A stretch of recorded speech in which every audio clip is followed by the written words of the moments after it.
Hello there, I'm Blackbright, broadcasting out of the east of England, around the world, into your homes, onto your phones. Welcome to my channel. If it's the first time you're passing through, you know the drill. The thumbs up if you like it, the thumbs down if you don't.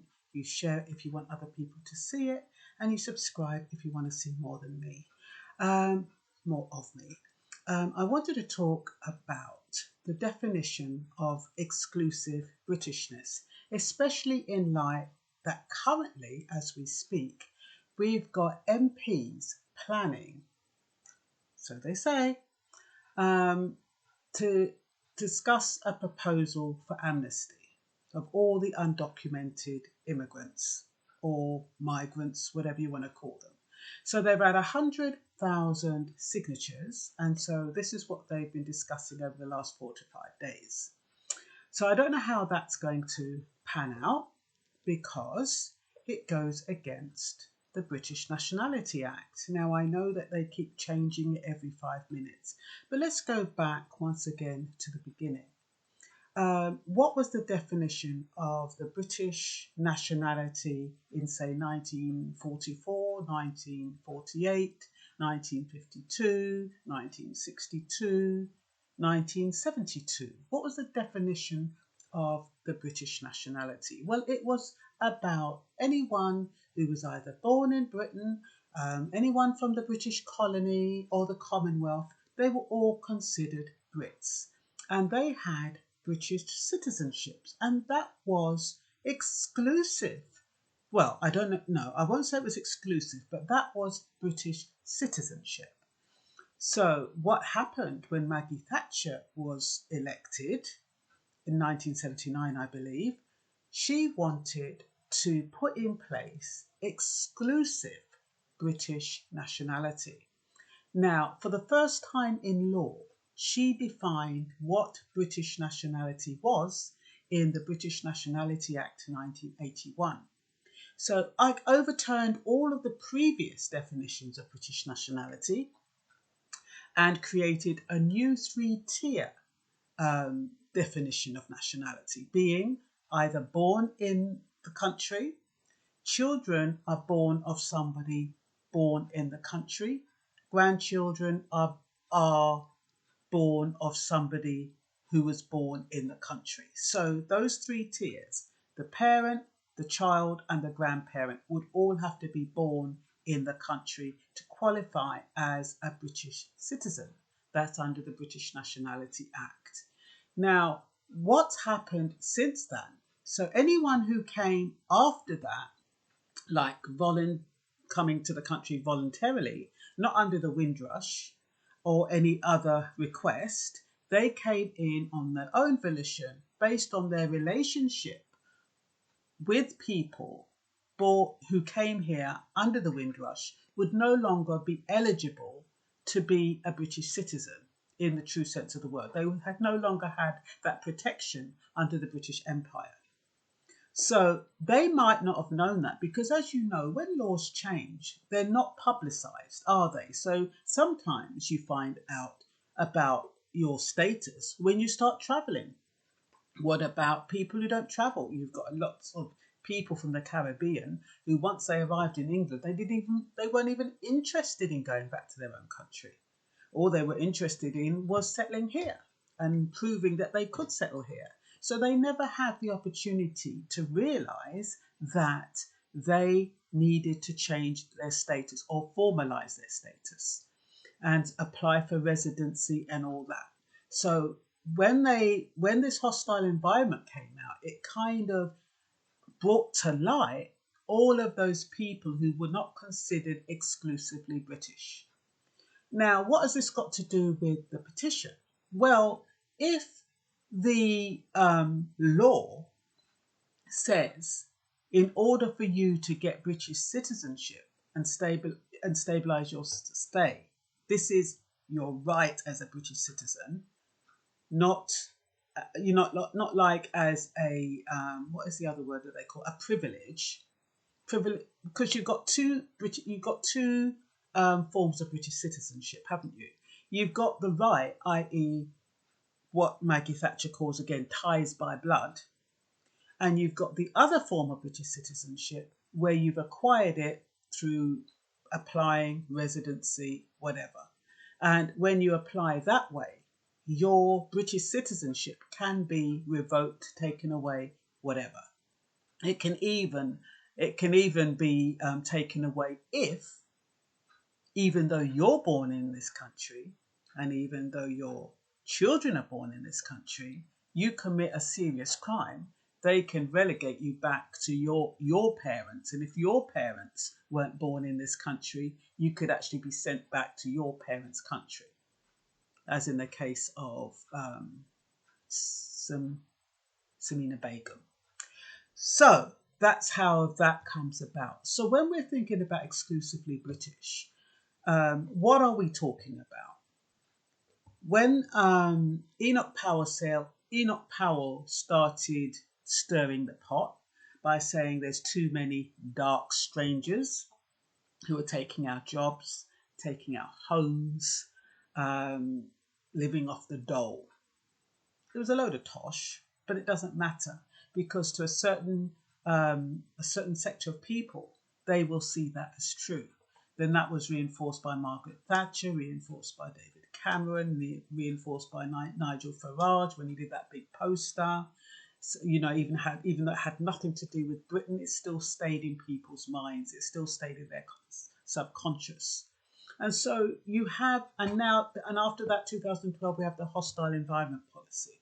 So now you have a series of events that are trying to segregate Britishness from exclusive Britishness. So I can't see how, even though they've got a petition of 100,000 signatures to give amnesty to undocumented people, I can't see how that happens. Now, what they're saying is that there's an avenue, a legal route for undocumented people to regularize themselves. But undocumented people are probably undocumented for a reason. And that doesn't necessarily mean they want to go under the radar. Could be because they have literacy problems. Could be because they don't have the sufficient paperwork and they're terrified of being incarcerated or put in a detention centre or deported after spending all their years in this country, and they haven't got anybody in wherever their parents are from or where they originally came from. So you've got a situation now when you're thinking about your identity as a British person, what is that identity? It doesn't seem to be enough that under the British Nationality Act that you are born in this country, that your children are born in this country, that your grandchildren are born in this country. It doesn't seem to still be enough. We're still finding people who resent our presence. And it's unfortunate, really, because you can say it's ignorance, but, if people have been fed false information and they believe that false information, they have something going around since COVID came out called misinformation and false information. But over the years, we've been fed false information and misinformation under the guise that it's true, under the guise that it's fact. And so if for years and years and years you've been told that black people are taking your jobs, that's why you don't have a job, are taking your houses, that's why you can't get a house, are living off the dole, and that's why all your taxes have gone up, a lot of people are going to believe that because they haven't got the time and they're not interested enough to find out the truth. If they found out the truth, they would find that this is misinformation. The same way that when they tried to get the Brexit vote, they posted, Farage posted that big flyer or whatever it was of all the Syrians fleeing from a perilous situation, and all the stuff about the NHS. That was misinformation. Does he get penalised for it? No. But those images stay in people's subconscious and it affects their behaviour. and they don't even know it's affecting their behaviour half the time. And then this is where unconscious bias comes in, because deep in their heart, when they see a black person, whether that person is British or not, they associate that black person with the reason why they may not have a job, the reason why they may not have a home, especially if the black person has a job. Doesn't matter what the job is. It could be cleaning toilets. It doesn't matter. But providing that black person has a job, they feel that that black person is taking away a job from a white person. And these jobs should only be for exclusive British. Now, they can't say exclusively British and say white, because it would mean discrimination. But really, that is what it's about. It's about siphoning out. And so you have what they call exclusive British. But what I don't understand about all of this is that then you have the golden visa. So is it about exclusive Britishness, or is it about the money? So you have people from all different parts of the world, all shades of colours of the skin. If they got £2 million, they can buy a British citizenship. They can buy their British citizenship. You know, over 5 years, they're here. You know, they go through a process, a very short process, as long as they call it an investment visa or a tier 1 visa. As long as they have that money, 2 million, they're in. Now, all of a sudden, it's being investigated. Is it money laundering? Now, what will happen? I mean, technically, they were supposed to invest the 2 million and maybe hoping that that 2 million will make some money, and then they give that 2 million back, so they don't even get the 2 million in the first place. So it's like people are paying, not even paying to come here. They get their citizenship, and then, you know, they bugger off. Half of them have properties in the country, and they don't even look after them. So what is this about? You also are encouraging immigrants to come over and pay for their education, or come over and start a business if they've got X amount of money. So is this about Britishness? Is it about exclusivity? Or is it just about the money? Because it's two different stories. And that's why people get confused. You have the white racists who get confused. You know, they're jumping on black people's backs. It's not black people's fault or Asian people's fault that they're in this country. It's on the government's fault, the white government's fault, because they invite them over under what they want to invite them over under, whether it's education, whether it's work or whatever. And when they feel as though, it's a bit too much now, we want to get out, they make up all these stories. So, and the same way, like they're allowing people who've got £2 million, regardless of their nationality, to come to England under the golden visa and get British citizenship. So if you want British citizenship to be somebody born in this country, their children to be born in this country, their grandchildren to be born in this country, under the 3 tiers under the British Nationality Act 1981, how do you then make those people who have come in on a golden visa a citizen? How do you justify taking all that money from people who do not live in the country and make them a citizen?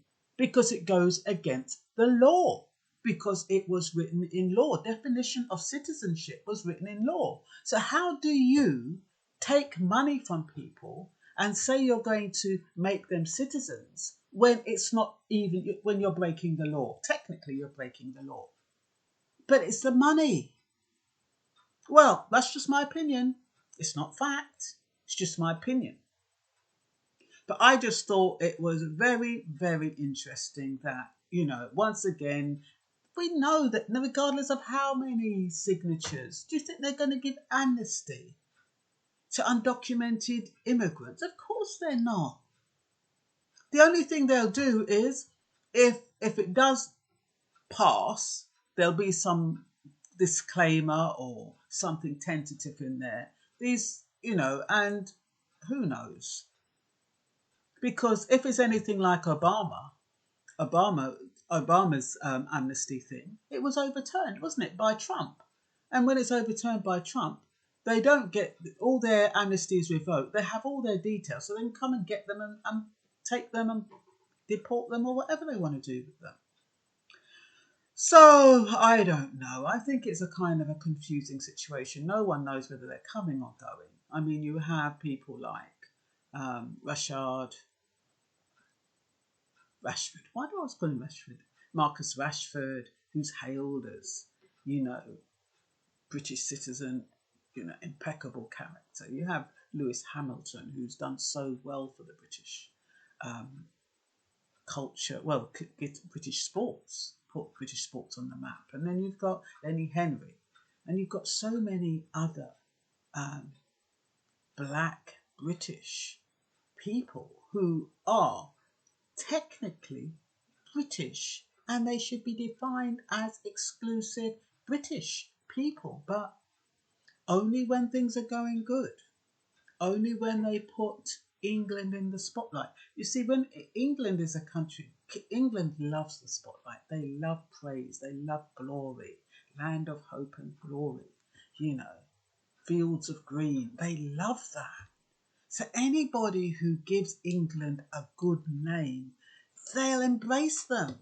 But God forbid those same people do step 1 foot out of line and do something wrong. They're pitched to the dogs. So anyway, I'm going a bit off track here, but I just wanted to run that by you. Your thoughts would be appreciated. Any comments? And that's all for now. Bye bye.